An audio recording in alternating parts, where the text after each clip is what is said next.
国内再出现拄出事的婴儿所感染着肠仔病毒造成重症案例，有2例是伫咧中部，一个已经出院，一个还佫伫咧加护病房。疾管署也提醒家长，拄开学的这囡仔规定做伙，肠仔病毒真有可能会大流行，也爱叫囡仔较接洗手咧。 开学囡仔欢喜去读册，规定囡仔做伙。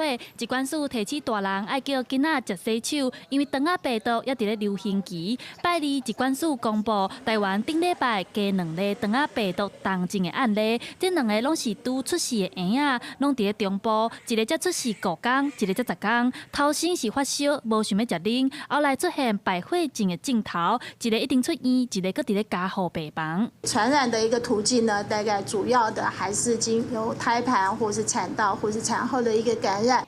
疾管署也提醒开学啊，肠仔病毒可能会出现一波的高峰期。也那今年的肠仔病毒重症的病例拢总累积15例，其中有7例死亡，是这6冬以来上悬的，其中佫以桃园、台东上严重。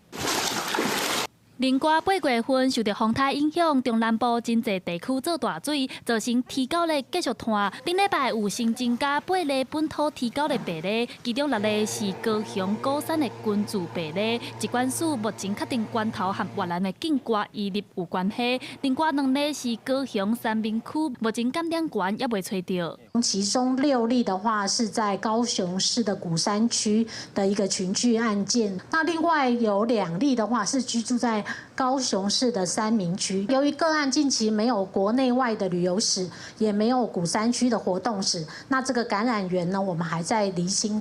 疾管署也表示，洪灾过后，类鼻祖的案例也在增加。根据顶礼拜统计，有加出来5例，其中2例死亡，分别是70岁男性和90岁女性。疾管署提醒民众有空喙，千万唔通接触垃圾土、垃圾水，若出现发烧的情形，就要赶紧去找医生。记者陈亚轩、林秀凯台北报道。